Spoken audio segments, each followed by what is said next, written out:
सत श्री अकाल भाई दोस्तों। आज विजयदशमी दशहरा है।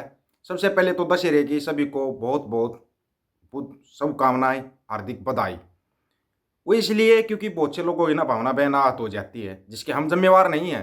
लेकिन हकीकत क्या है, बहुत से किस्से कहानियां बना रखे हैं। सिखों का क्या संबंध है दशहरे के साथ।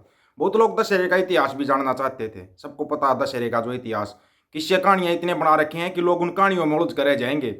ये नहीं पता लग पाएगा कि कौन क्या सच क्या है और झूठ क्या है। सबको पता है इस बात का। लेकिन खालसा राज से क्या संबंध है इसका, दशहरे का क्या संबंध है, आपको बताएंगे, बिल्कुल डिटेल में बताएंगे वो भी। उससे पहले आपसे एक छोटा सा सवाल है, सवाल करेंगे एक छोटा सा, बिल्कुल ज़्यादा बड़ा नहीं है। जो भी अपने आप को नहीं मानता हो भाई हाँ ठीक है विजयदशमी दशहरा सिर्फ हमारा और किसी का नहीं। हालांकि त्यौहार कोई भी हो, चाहे होली हो, दिवाली हो, ईद हो, कोई भी त्यौहार हो, त्यौहार सभी के समान होते हैं। सभी मिलजुल कर मनाएं तो बड़ा अच्छा लगता है। लेकिन कुछ लोगों के दिमाग में आज देखना कितने लोग रावण को जलाने निकलेंगे। कोई किसी पार्टी का किसी नेता का पुतला बनाएगा, कोई किसी पार्टी का किसी नेता का पुतला बनाएगा। वो उनकी सबकी अपनी अपनी सोच है। लेकिन हिंदू धर्म की मान्यता के अनुसार है ना, बाप की चिता को अग्नि बेटा देता है। अब जो भी रावण को जलाने जा रहा है तो वो या तो अपने आप को उसका बेटा समझो, भाई वंशज है वो उसका। अगर उसकी चिता को अग्नि देने जा रहा है तो अग्नि किसको दी जाती है, चिता को दी जाती है ना।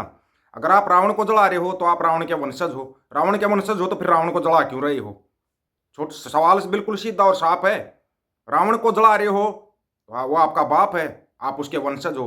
अगर आप उसके वंशज हो तो एक बार जला दिया, बार बार क्यों जला रहे हो, फिर आप वंशज किसके हो। छोटा सा सवाल है ना, कोई बड़ा नहीं है। अब आते बात की भाई सिख धर्म के साथ इसका क्या संबंध है। वीडियो ज़्यादा बड़ा नहीं होगा, बिल्कुल छोटे से वीडियो में डिटेल बता देंगे आपको। सरकारे खालसा महाराजा रणजीत सिंह दरबारे खालसा लगवाते थे। इस दिन जो आज दशहरे का दिन मनाया जा रहा है, दरबारे खालसा लगाया जाता था। उस दरबारे खालसा के अंदर जगह जगह से शस्त्र और अपने योद्धा लेकर बड़े बड़े स्तर पर देश दुनिया के राजा महाराजा इकट्ठे होते थे, एक जगह पे इकट्ठे होते थे। महाराजा इसके दरबारे खालसा में आते थे। स्पेशल दशहरे के दिन यह रखा प्रोग्राम होता था। हिंदू लगा लो तो कुछ भी लगा लो, जो अपने आप को बोलते हैं, वो रावण का दहन करते थे। लेकिन सिख इस दिन को दरबारे खालसा मनाते थे। युद्ध कला के जोर दिखाए जाते थे भाई, कुश्ती के, अलग अलग शस्त्र चलाने के अलग अलग वो जोर दिखाए जाते थे। और आपको जान के हैरानी होगी, हरि सिंह नलवा इसी दिन महाराजा रणजीत सिंह को मिले थे। जिस दिन महाराजा रणजीत सिंह ने देखा सब अपना जोर दिखा रहे थे, हरि सिंह नलवा का जोर देखा तो महाराजा रणजीत सिंह की नज़र उन पर पड़ी।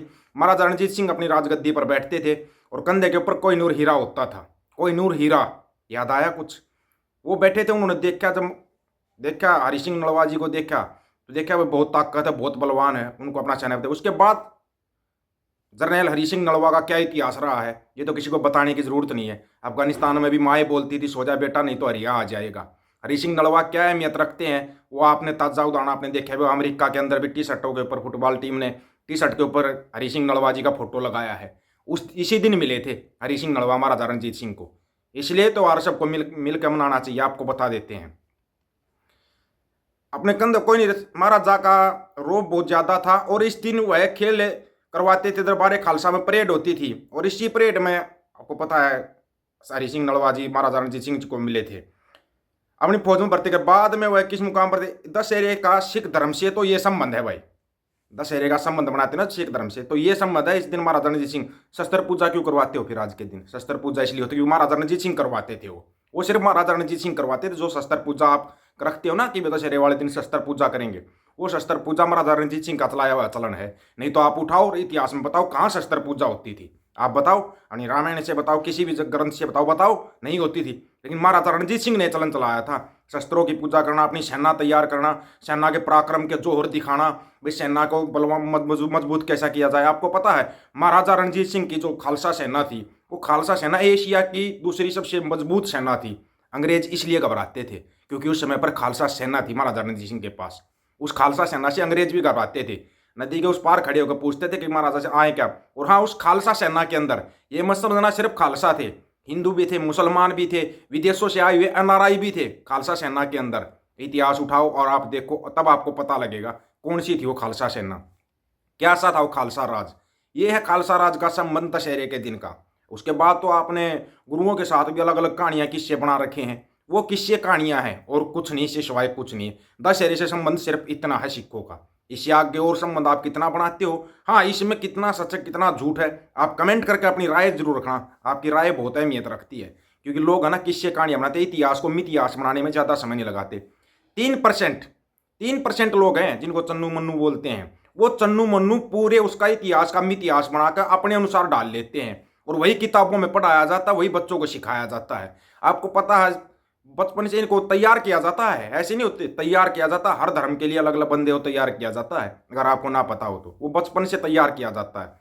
अगर सिक्की में सेंध लगानी है तो उसको पंजाबी सिखाओ, सिख इतिहास के बारे में बताओ, और उसी इतिहास को मितिहास कैसे बनाना है वो भी उसको सिखाया जाता है। सिखाया जाता है तब जाके सेंध लगाई जाती है। कुरान के बारे में पढ़ाओ, कुरान की आयतें पढ़ाओ, फिर उसको अपने हिसाब से जोड़ तोड़ के और वो पेश कर दो, ऐसे होता है। हिंदू बना दो किसी को, हिंदू के बारे में ये सिखा दो वो सिखा दो, ये सब चलता है। लेकिन इन सब से अलग हटकर अपने पूर्वजों को, जो अपने पूर्वजों का इतिहास है उसको याद रखो हमेशा। पूर्वज, अगर आप अपने इतिहास को भूल गए, अपनी संस्कृति को भूल गए, उस दिन ये समझना आप बिल्कुल खत्म हो। फिर चाहे आपके पास कितना ही पैसा हो, आप कितना ही रुआब रखते हो, आप खत्म हो अगर आपके पास अपना इतिहास और अपनी संस्कृति नहीं है तो। यह है सच्चाई। इस सच्चाई से आप भागते हो। भाई साल भर का त्यौहार है, मनाओ, सभी को मनाना चाहिए। करो, अपने शस्त्रों की पूजा करो, आपके अंदर अपने जोर कितने हैं। हमने भी देखा था गाँव में, पहले यहाँ पे दशहरे के दिन कुश्ती होती थी, गुड़ाई बोलते थे जिसको, कुश्ती बोलते हैं आजकल नए ट्रेंड के अनुसार। कुश्तियाँ होती थी। बता सकता है कोई भी पुराना जो गांव का रहने वाला होगा, उस दिन क्यों होती थी कुश्तियाँ? क्योंकि वो महाराजा रणजीत सिंह ने चलाई हुई थी। कोई कुश्ती करता था, कोई कुछ खेल करता था, कोई कुछ खेल करता था, कोई तीरंदाजी करता था, कोई भाला फेंकता था। उस दिन खेलों का आयोजन किया जाता था दशहरे के दिन।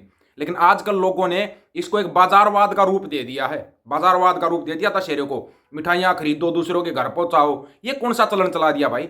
ये क्या चलन चला दिया? अपने बच्चों को बताओ हकीकत में दशहरे का इतिहास है क्या।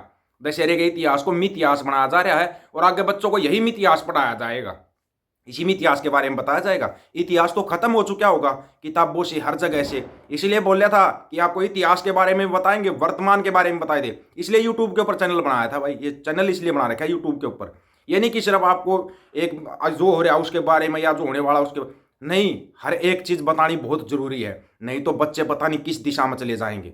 पता नहीं कितनी रामायणों में क्या क्या लिखा हुआ है, किसी में लिखते रावण की बेटी थी सीता, लिखा हुआ है ना। तो ये तो इतिहास का मितिहास खुद बनाते हैं।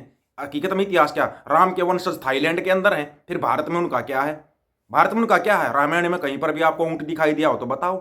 सफ़ेद हाथी कहाँ पे होते हैं? सफ़ेद हाथी कहाँ? थाईलैंड में है। जो थाईलैंड की चीज़ वो हमारे देश के ऊपर थोपी जा रही है। क्यों थोपी जा रही है भाई? हाँ, दशहरे का जो ओरिजिनल इतिहास है वो ये है कि अपने जोर दिखाए जाते थे, कुश्तियाँ होती थी, उनमें इनाम दिया जाता था। कबड्डी होती थी, उसमें इनाम दिया जाता था। भाला फेंकने की प्रतियोगिता, वजन उठाने की प्रतियोगिता, अलग अलग प्रतियोगिताएं होती थी। ये है दशहरे का ओरिजिनल इतिहास। आप इतिहास को समझो। मितिहास आपको देखना, जाओ किताबों में जाको, दुनिया भर का मितिहास मिल जाएगा। हकीकत ये है। सभी साथी रिक्वेस्ट रहेगी, इसको अपनी राय जरूर रखना भाई, इसके ऊपर क्या राय है आपकी, क्या होता था, बुजुर्ग जरूर बता देंगे। सभी साथियों को राम राम, नमस्कार, आदाब, सत श्री अकाल। वीडियो को ज़्यादा से ज़्यादा शेयर, चैनल को सब्सक्राइब और बेल आइकन को जरूर दबाना दोस्तों। ऑफिशियल दीपक फौजी यूट्यूब चैनल। बात हक और सच की करेंगे, हक सच की बात हम करेंगे। वीडियो को शेयर करने की जिम्मेवारी आप लोगों की है। वाहेगुरु जी का खालसा, वाहेगुरु जी की फतेह। नानक ना चढ़ती कला, तेरे बाणे सरबत्ता भला।